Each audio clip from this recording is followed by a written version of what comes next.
I woke up on a Tuesday morning in October to find a three-tiered marble fountain sitting smack in the middle of my front yard slope. Water cascading down into a pool that was already flooding the grass I had spent 2 years perfecting in my Portland suburb home. No warning, no permission. Just a massive water feature that looked like it belonged in front of a Vegas casino, not a modest two-story house in Beaverton, Oregon. My name is Grant Chambers, and I have lived at 4782 Willow Creek Drive for 8 years. I moved here right after my divorce, wanting a fresh start in a quiet neighborhood where I could focus on my work as a software developer and maybe enjoy some peace. The house came with a challenging front yard, a steep slope that required careful landscaping to prevent erosion. I had invested over $15,000 in terracing, native plants, a proper drainage system, and decorative rocks that held everything in place while looking natural and attractive. My neighbors actually complimented me on it regularly. Now there was a fountain. A fountain I never asked for, never approved, and certainly never wanted. I stood there in my bathrobe, coffee mug in hand, staring at this monstrosity as water pooled around its base and started running down toward the street. The installation had clearly disrupted my entire drainage system. I could already see muddy water carrying soil away, and several of my carefully planted Oregon grape and sallow bushes had been ripped out and tossed aside like garbage. My phone rang. It was my neighbor, Marcus, from across the street. "Grant, did you see what they did?" His voice was incredulous. "I heard trucks at like 5 in the morning but figured it was city work or something. When did you approve that thing?" "I did not approve anything," I said, my jaw clenching. "I have no idea what is going on." I walked closer to inspect the damage. The fountain itself was bolted into a concrete pad that had been poured directly over my terracing. The workers had torn through landscape fabric, destroyed my drainage pipes, and compacted the soil with heavy equipment. This was not just an eyesore. It was structural damage that would cost thousands to repair. A white sedan pulled up to my driveway, and out stepped Brenda Morrison, president of the Willow Creek Estates Homeowners Association. Brenda was 53 years old, with the kind of blonde highlights that required monthly maintenance and an expression that always looked like she had just smelled something unpleasant.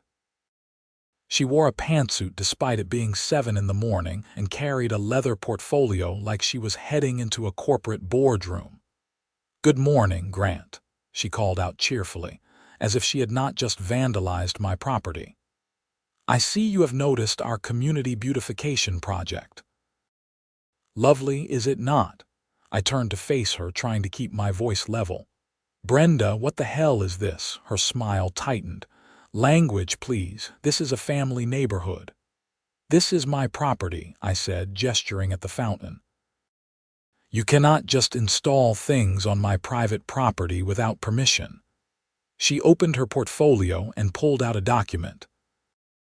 "Actually, according to the CC and Articus you signed when you purchased this property, the HOA has the right to implement community improvements on any common areas or areas visible from the street that impact neighborhood aesthetics and property values.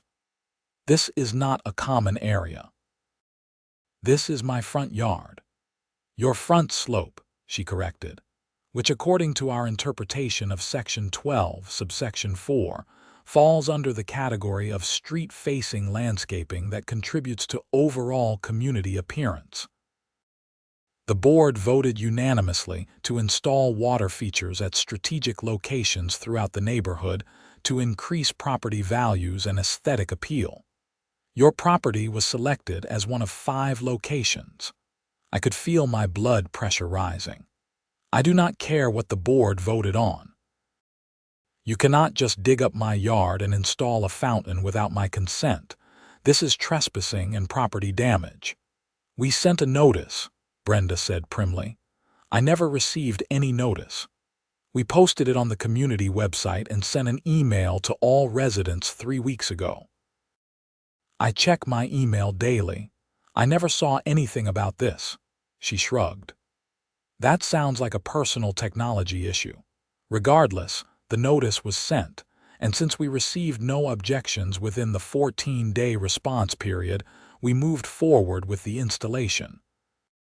The fountain is staying, Grant. I suggest you appreciate the improvement to your property value. Get it off my property, I said flatly. Or what? Brenda raised an eyebrow, and there it was, the condescending smirk that every HOA president seemed to master.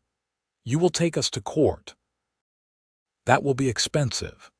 Meanwhile, you are still responsible for HOA dues, and if you attempt to remove or damage the fountain, you will be in violation of the CC and Articus and subject to daily fines of $200.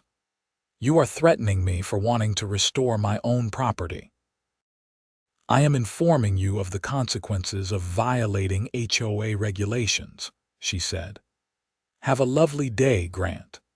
She walked back to her car, and I stood there watching water flood my yard, feeling absolutely powerless. I called in sick to work and spent the morning researching. The CC and Articus for Willow Creek Estates were 73 pages of dense legal language, but after reading through them twice with a notepad and coffee, I found Section 12, subsection 4. It stated that the HOA could implement aesthetic improvements to common areas, which were defined as shared spaces like parks, playgrounds, and the community pool. There was additional language about maintaining consistent landscaping standards for street-facing property, but that gave them the right to enforce certain rules, like grass height or fence colors. It absolutely did not give them the right to install structures on private property. Brenda was lying, or at least grossly misinterpreting the rules to suit her agenda. I called a property lawyer named Janet Hughes, whose office was in downtown Portland. She agreed to see me that afternoon. Janet was in her early 40s, with sharp eyes and an efficient demeanor. She reviewed the documents I brought, including my property deed, the HOA CC and Rs, and photos of the fountain and the damage. This is pretty clear-cut, she said after 20 minutes. They have no legal right to install anything on your private property without your explicit written consent. The CC and Articus do not grant them that authority. So what do? I asked. You send them a certified letter demanding immediate removal of the fountain and restoration of your landscaping. Give them a deadline, maybe 7 days. If they refuse, you file for an injunction and sue for property damage. How much is this going to cost me? With legal fees, court costs, and everything else, you are looking at probably $10,000 to $15,000 minimum. If it goes to trial, more. But you will likely win, and you can sue for your legal costs. So I have to spend $15,000 to fix something they did wrong, and maybe, eventually, I will get that money back. Janet gave me a sympathetic look. Unfortunately, yes, that is how the legal system works. The alternative is to let the fountain stay. I left her office feeling defeated. $15,000 was not pocket change for me.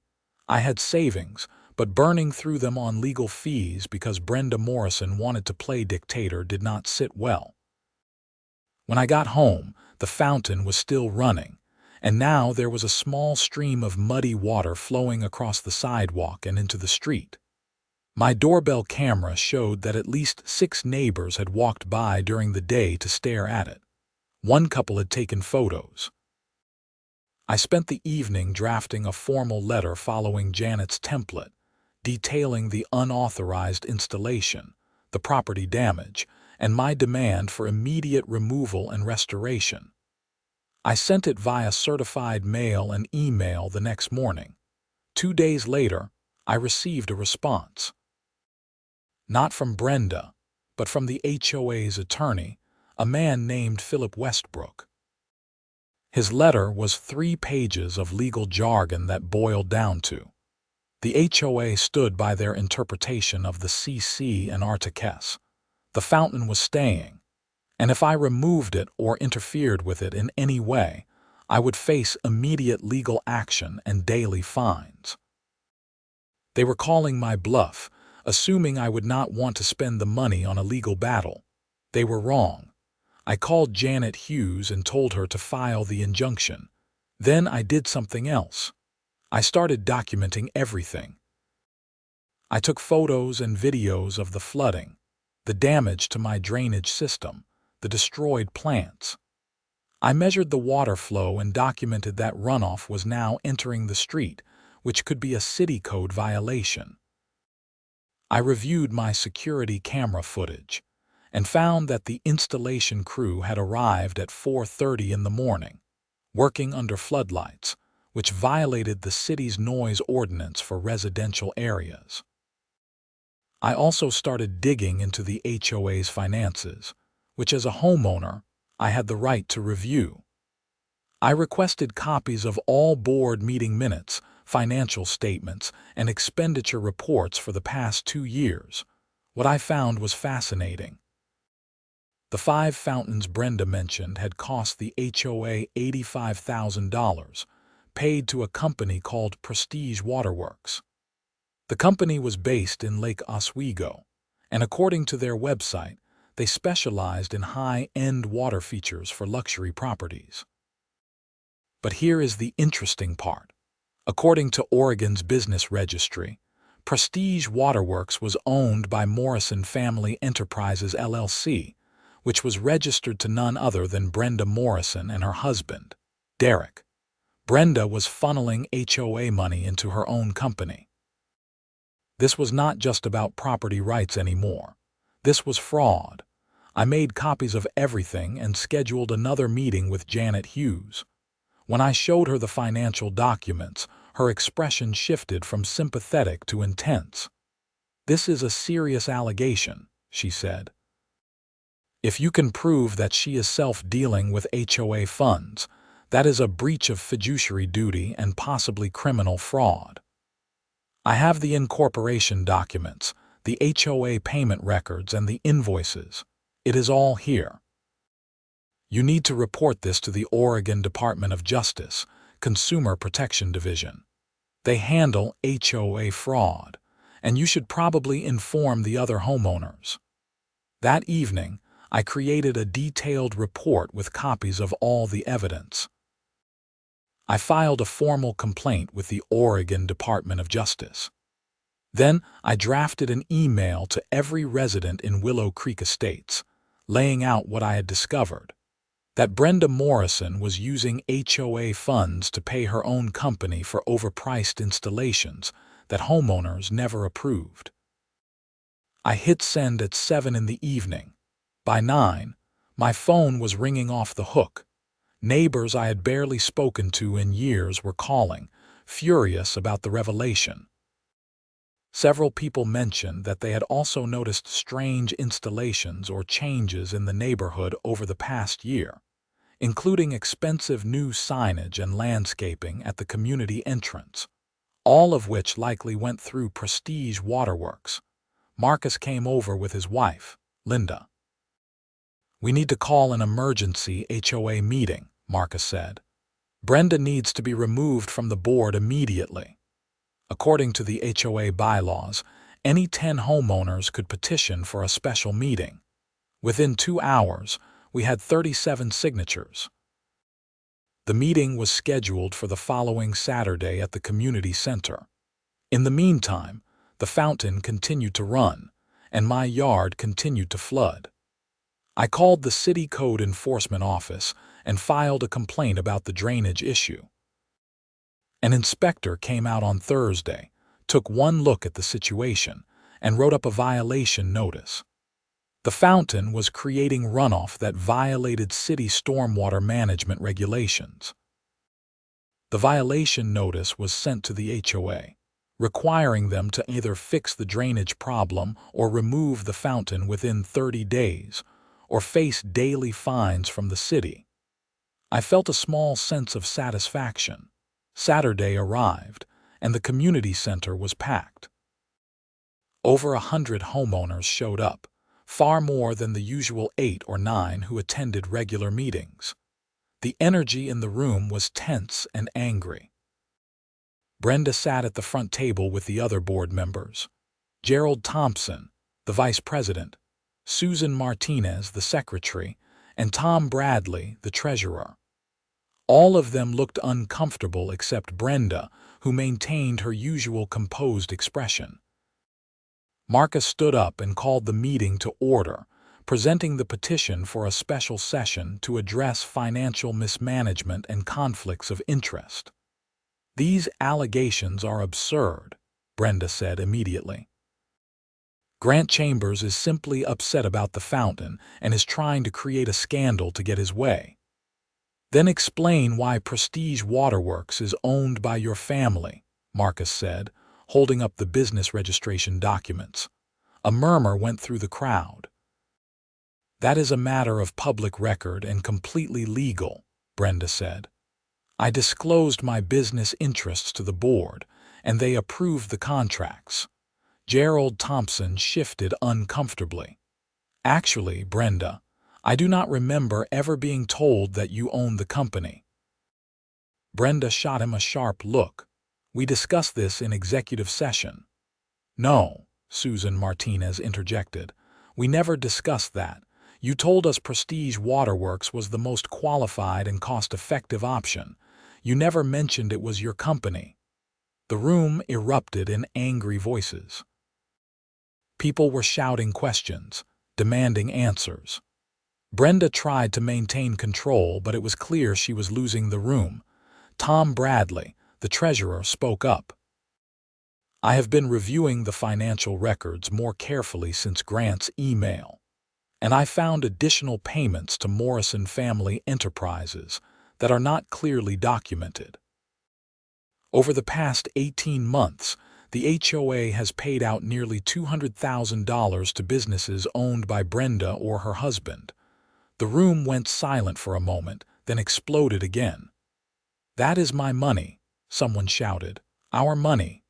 Another voice added. I stood up. "I have filed a formal complaint with the Oregon Department of Justice. This is fraud, plain and simple. Brenda has been enriching herself with our HOA dues while claiming it is for community improvements we never voted on or approved." Brenda's composure finally cracked. Her face flushed red. "You have no idea what you have done, Grant. I have spent years building this community, making it better, increasing property values. You are going to destroy everything because you cannot handle a simple aesthetic improvement. You installed a fountain on my private property without permission and then threatened me with fines when I objected," I said. "And now we know why. Because you were making money off it." A homeowner named Patricia Daniels stood up. "I move that we vote to immediately remove Brenda Morrison from the board and launch a full financial audit." "I second," Marcus said immediately. The vote was nearly unanimous. Out of 112 homeowners present, 108 voted to remove Brenda from the board. Only 3 abstained and 1 voted against it, which was Brenda herself casting a proxy vote for an absent homeowner. Brenda stood up, grabbed her portfolio, and walked toward the door. Before leaving, she turned back. "You are all going to regret this, every single one of you." The door slammed behind her. The meeting continued for another hour as we elected an interim board and voted to hire a forensic accountant to review all HOA finances. We also voted to immediately cease all contracts with any Morrison-affiliated businesses and to authorize the removal of the fountains, including the one on my property. But here is the problem. Removing the fountain and repairing the damage was going to cost money that the HOA did not have. Brenda had drained the reserve fund. We were going to need a special assessment, meaning every homeowner would have to pay extra to cover the costs. People were not happy about that, and I could feel some of the anger starting to redirect toward me. A few people muttered that if I had just accepted the fountain, we would not be in this mess. I left the meeting feeling vindicated but also anxious. This was far from over. On Monday morning, I received a text from an unknown number. "You should have left well enough alone." I showed it to Marcus, who suggested I document it in case things escalated. That afternoon, I came home from work to find that someone had spray-painted "snitch" across my garage door in bright red letters.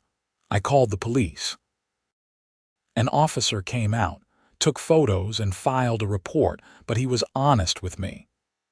"Unless you have video footage of who did this, there is not much we can do. It is vandalism, but without a suspect, it is just going to be a report number for your insurance." I checked my doorbell camera, but whoever did it had approached from the side yard, avoiding the camera's view. They knew where the blind spot was. I installed additional cameras covering all angles of my property. 2 days later, I received a letter from the Oregon Department of Justice. They were opening an investigation into the HOA and Brenda Morrison's financial activities. They requested that I provide all documentation and be available for an interview.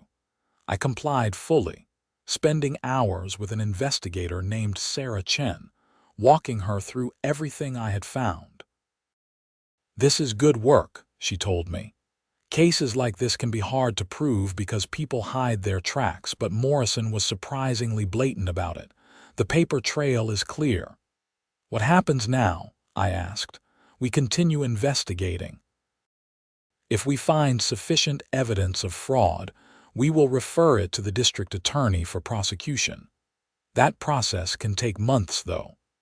In the meantime, the HOA hired a removal company to take out the fountain on my property. It took them 2 days, and when they finished, my front slope looked like a construction zone. The concrete pad had to be jackhammered out, leaving a massive scar in the earth. All my terracing was destroyed. The drainage system was completely torn apart, and the soil was so compacted from heavy equipment that nothing would grow there without serious remediation. I hired a landscaping company to assess the damage and provide a repair estimate. The owner, a guy named Rich who had been in the business for 25 years, walked the property and took measurements. "This is bad," he said, shaking his head. "You are looking at full soil replacement, new drainage installation, re-terracing, and replanting. Plus, we need to address erosion control during the rainy season, or you will lose even more soil. Honestly, I would estimate $35,000 to $40,000 to do this right." My heart sank. $40,000 could be less if you want to cut corners, but this slope is steep. If you do not stabilize it properly, you will have ongoing problems. It needs to be done right. I authorized him to draw up a detailed proposal with an itemized estimate. When the new HOA board held their next meeting, I presented the estimate. The room went quiet when I mentioned the $40,000 figure. "We do not have that kind of money," Gerald Thompson said. He was now serving as interim president. "The reserve fund is nearly empty. We would need to do a special assessment, and people are already upset about having to pay for the fountain removals." "This is not my fault," I said. "The HOA damaged my property. I have every right to demand restoration." "We know," Susan Martinez said gently. "But you also have to understand that going after the HOA means going after your neighbors. We are all paying into this. If you sue us, you are suing everyone in this community." "What do you suggest I do?" I asked. "Just eat the cost." "We are going to pursue legal action against Brenda Morrison personally," Gerald said. "We are suing her to recover the funds she misappropriated. If we win, there will be money to pay for damages. But that is going to take time." I left the meeting frustrated. I understood their position, but my yard was destroyed, and every day that passed without proper erosion control meant more damage. I decided to take matters into my own hands. I hired Rich's landscaping company to do the work, authorizing the full $42,000 project. I would pay for it myself, and then I would bill the HOA. If they could not pay, I would sue both the HOA and Brenda Morrison personally. The work took 3 weeks. Rich's crew brought in truckloads of new soil, installed a sophisticated drainage system with French drains and catch basins, rebuilt the terracing with larger stones and proper supports, and planted native vegetation that would hold the soil and thrive in Oregon's climate. They also installed erosion control fabric and a temporary irrigation system to help everything establish before winter. When they finished, my front slope looked better than it ever had. Rich even gave me a discount because he felt bad about the situation, bringing the final cost down to $38,500. I sent a certified letter to the HOA with the invoice, a detailed accounting of all the damage, and a demand for payment within 30 days. The HOA's new attorney, a woman named Michelle Torres who seemed far more reasonable than Philip Westbrook, called me to discuss the situation. "Grant, I want to be upfront with you," she said. "The HOA does not have the funds to pay this right now. However, we are in the process of litigation against Brenda Morrison, and we believe we have a strong case for recovery. Would you be willing to wait for payment until that case is resolved?" "How long is that going to take?" I asked. "Realistically, 6 months to a year. And if you do not recover enough from Brenda, then the HOA will need to do a special assessment to cover outstanding debts, including what we owe you." I thought about it. I could sue immediately, but that would cost me more in legal fees, and I would still end up waiting for payment while it went through the courts. Or I could wait for the HOA's case against Brenda to resolve and hope they recovered enough.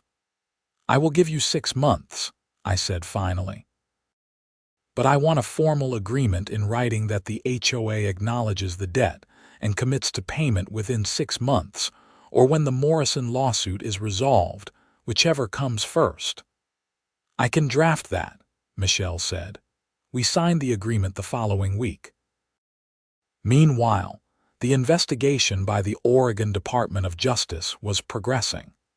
Sarah Chen kept me updated on key developments.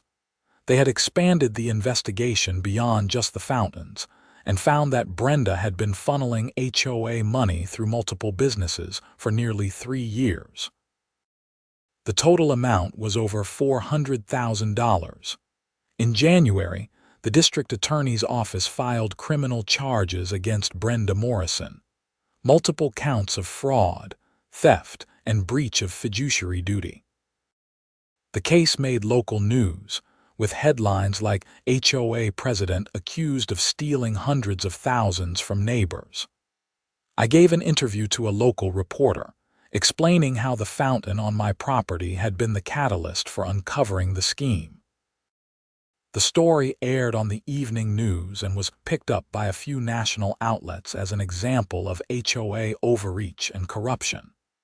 Brenda's attorney tried to negotiate a plea deal, but the district attorney's office was not interested in going easy. The case was too public, and the evidence was too strong. The trial was scheduled for May. In March, I received a check from the HOA for $38,500. They had reached a partial settlement with Brenda, who agreed to surrender assets to avoid additional charges. The HOA recovered enough to pay immediate debts, including what they owed me. I deposited the check, feeling an enormous sense of relief. When May arrived, I attended the trial.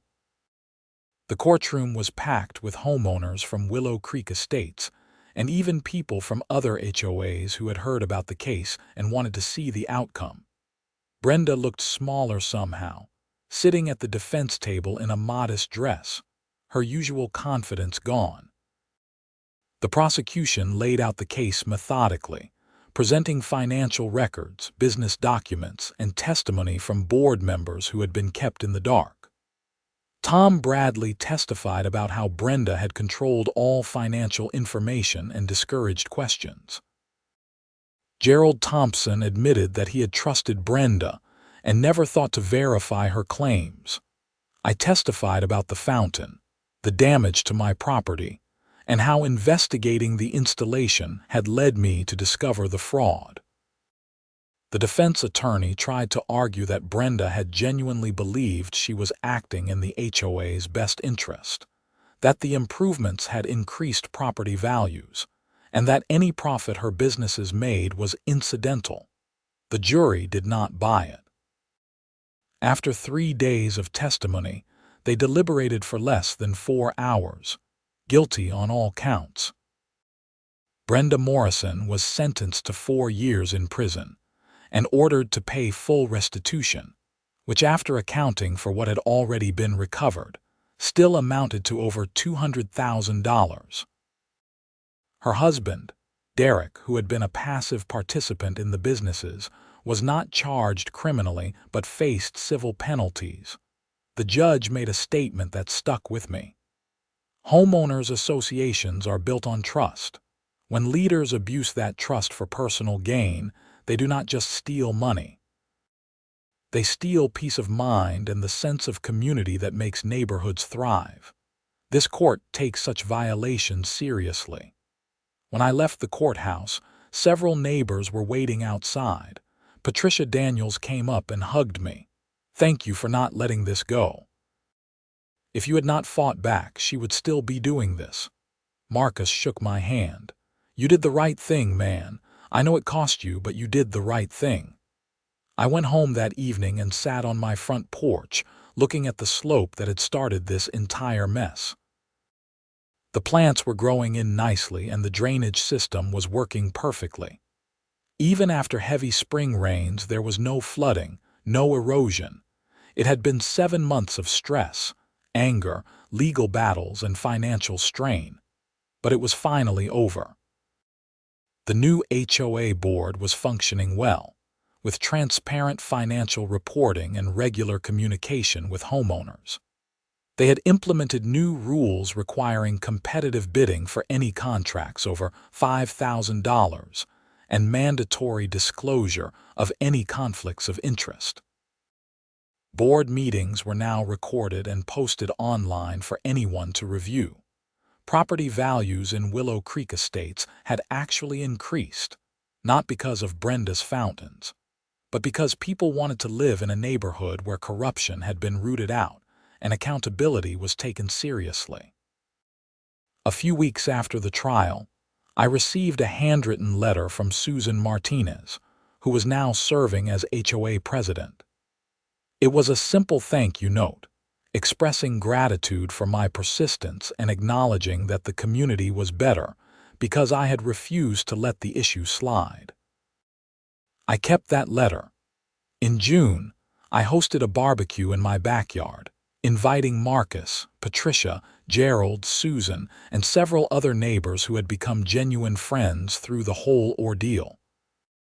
We grilled burgers, drank beer, and talked about normal things like sports and summer vacation plans, carefully avoiding any mention of HOAs or fountains. It felt good to just be neighbors again. My front slope became something of a local attraction.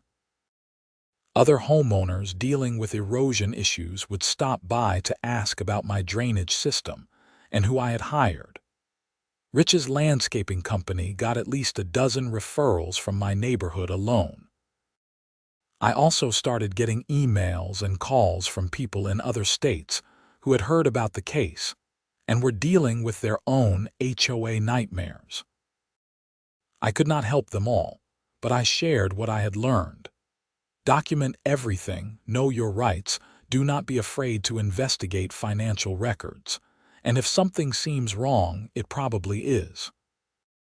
One guy in Arizona discovered that his HOA president was running a similar scheme after reading about my case. He used the same investigative approach and uncovered over $600,000 in fraudulent billing. He sent me an email thanking me for inspiring him to dig deeper. It felt strange to be known for fighting an HOA, but if my experience helped other people protect their rights and hold corrupt leaders accountable, then something good had come from all the stress and frustration.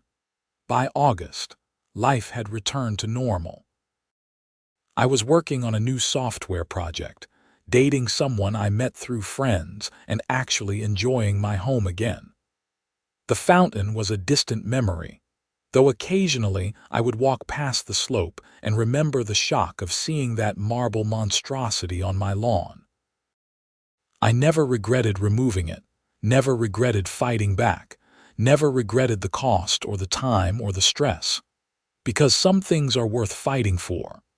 Your home is your sanctuary, and no one has the right to violate that, no matter what kind of authority they think they have. The neighborhood had learned that lesson too. There was a new sense of vigilance among homeowners, a healthy skepticism toward authority, and a willingness to ask questions and demand transparency. In September, the HOA held its annual meeting, and for the first time in years, almost every homeowner attended. We reviewed the budget, discussed upcoming projects, and voted on several initiatives. Everything was done openly, with full discussion and real debate. It felt like what an HOA was supposed to be. Neighbors working together to maintain and improve their community, not subjects controlled by a dictator with a marble fountain obsession. As I drove home from that meeting, I passed the entrance to Willow Creek Estates, where one of Brenda's other fountains had been installed. It was gone now, replaced with a simple but attractive garden bed full of native flowers. It looked 1,000 times better. I pulled into my driveway and sat for a moment, looking at my house. The garage door had been repainted, covering the spray-painted insult. The front slope was lush and green, the drainage system invisible but working perfectly beneath the surface. Everything was exactly as it should be. I thought about Brenda Morrison, sitting in prison, probably still believing she had done nothing wrong. Some people never learn. They see authority as a license to control rather than a responsibility to serve. But I also thought about the neighbors who had stood up with me, who had signed the petition, who had voted for change, who had refused to let corruption stand. Those were the people who made a community worth living in.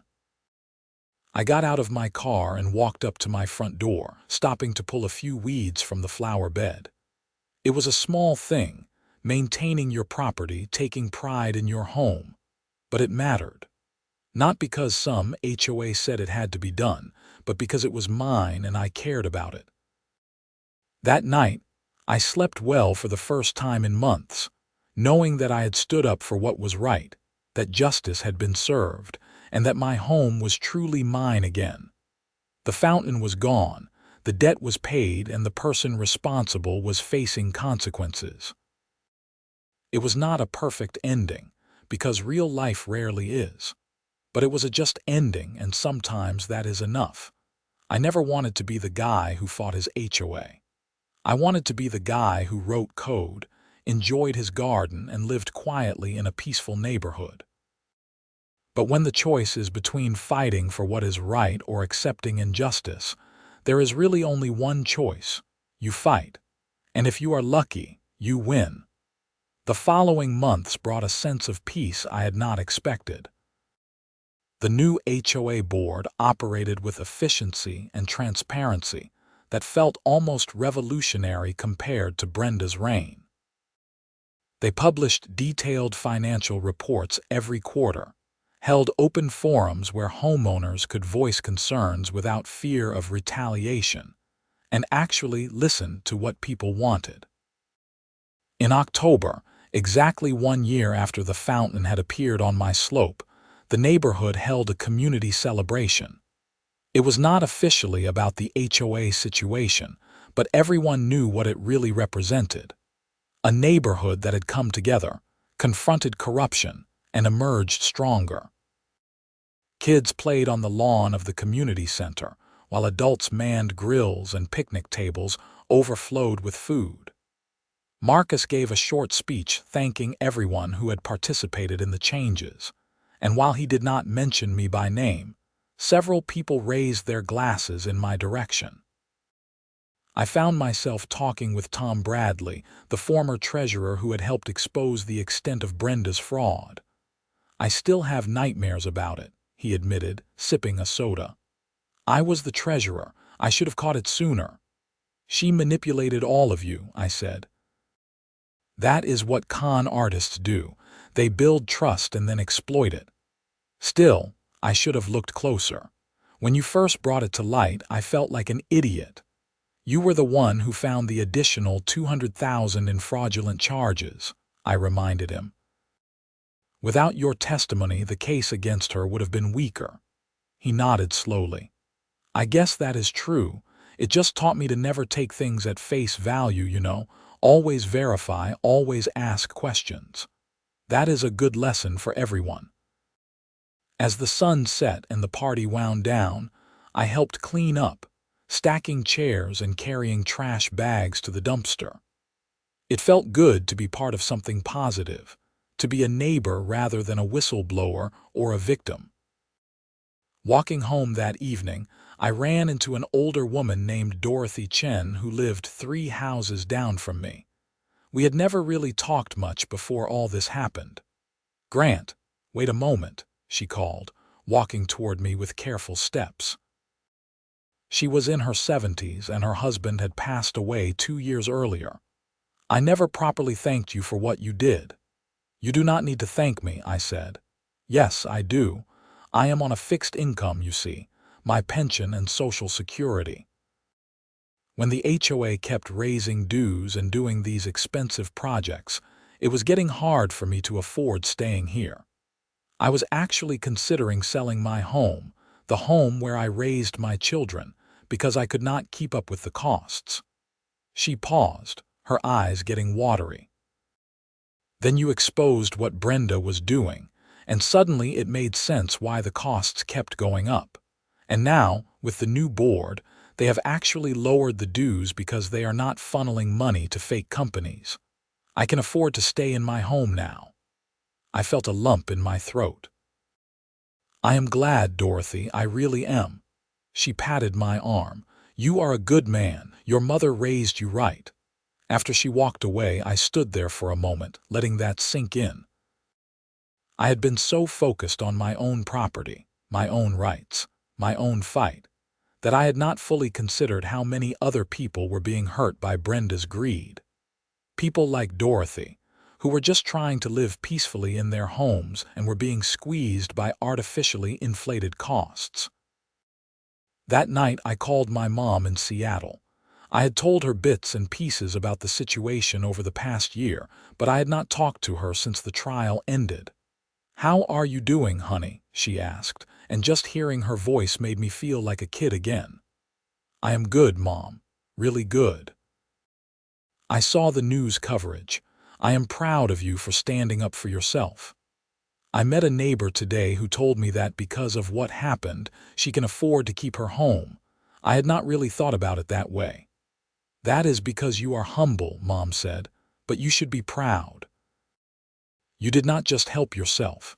You helped an entire community. Not everyone would have had the courage to fight like you did." We talked for over an hour about everything and nothing, and when I finally hung up, I felt at peace in a way I had not in a long time. Work was going well too. My boss had been understanding during the months when I was distracted by legal issues, and now I was back to full productivity. I had been promoted to senior developer, leading a small team on a new project. The pay increase helped replenish my savings after the legal fees and landscaping costs. I was also still seeing Rachel, the woman I had started dating in the summer. She was a teacher at a local elementary school, funny and kind, with a grounded perspective on life. She had heard the whole HOA saga and had been supportive without being overbearing. One evening in November, we were having dinner at a Thai restaurant when she asked, "Do you think you will ever be able to just enjoy your house now, or will you always see it through the lens of what happened?" I thought about it. Honestly, I think what happened made me appreciate it more. I took it for granted before. Now I know what it feels like to have that threatened, so I do not take it for granted anymore. "That is a healthy way to look at it," she said. "Some people would let something like that make them bitter." I was bitter for a while, I admitted. "But bitterness is exhausting. I would rather just move forward." She smiled. "That is one of the things I like about you. You do not stay stuck in the past." In December, I received notification that Brenda Morrison had filed an appeal of her conviction. Her attorney was arguing that the prosecution had not proven criminal intent and that the sentence was excessively harsh. Sarah Chen from the Department of Justice called to let me know. "Appeals are common, especially in fraud cases," she explained, "but I would not worry too much. The evidence was overwhelming and the jury instructions were proper. The conviction will almost certainly be upheld." "How long does the appeal take?" I asked. "Could be 6 months to a year before it is heard and decided." I sighed. "So it is not really over." Cases like this are never really over until all appeals are exhausted. But she is still in prison serving her sentence while the appeal is pending. That does not change. I thanked her for the update and hung up, feeling a familiar frustration returning. I had hoped to be completely done with this, but the legal system moves slowly. Rachel noticed my mood when I met her for coffee later. "What is wrong?" I explained about the appeal. "That is frustrating," she said, "but you did your part. The rest is up to the courts. You cannot control that." "I know, I just wish it was finished." "It is finished for you," she said firmly. "Your yard is fixed, you got paid back, and she is in prison. Whatever happens with the appeal does not change any of that. Do not let her take up any more space in your head." She was right, of course. I made a conscious decision to let it go, to stop checking for updates, to stop dwelling on it. Christmas that year was peaceful. I decorated my house with lights, bought a tree, and hosted my mom for a week. She fell in love with Rachel immediately, which was both endearing and slightly embarrassing. On Christmas morning, sitting in my living room with two of the most important people in my life, drinking coffee and opening gifts, I felt genuinely happy. The new year came, and with it, a fresh start. The neighborhood had settled into a comfortable rhythm. The HOA board was doing a good job. People were friendly and engaged, and there was a sense of community that I had not experienced before the whole situation. In February, almost a year and a half after the fountain had appeared, I received a call from Michelle Torres, the HOA attorney. "Grant, I wanted to give you an update. The appeal was denied. The conviction stands and Brenda Morrison will serve her full sentence." "That is good to hear," I said, and I meant it. "There is one more thing. Brenda was also ordered to pay additional restitution to cover the HOA's legal costs. That money will go into the reserve fund, which means the community is now financially stable again." That is great news. It is, and I want you to know that none of this would have happened if you had not pushed back. The entire community owes you a debt of gratitude. After we hung up, I sat at my desk, looking out the window at my front slope. The plants had made it through the winter beautifully, and spring growth was already starting to emerge. I thought about the day I had woken up to find that fountain, how angry and powerless I had felt, how the whole situation had spiraled into something much larger than I had ever anticipated. But I also thought about Dorothy Chen keeping her home, about the HOA board operating with integrity, about the other people in other neighborhoods who had been inspired to investigate their own HOAs and protect their communities. Sometimes standing up for yourself means standing up for everyone. Sometimes refusing to be a victim means becoming an advocate. Sometimes the smallest act of resistance can unravel an entire web of corruption. I did not set out to be a hero or a whistleblower. I just wanted the fountain off my property. But in fighting for that, I had fought for something bigger. The principle that your home is yours, that authority must be earned and exercised with integrity, and that ordinary people have the power to hold the powerful accountable. The fountain was long gone, but its legacy remained. Not in marble and water, but in a community that had learned to stand together, to ask hard questions, and to demand better from those in charge. I turned back to my computer and got to work, feeling lighter than I had in months. The story was over. The chapter was closed. Life could move forward. And it did, in all the best ways.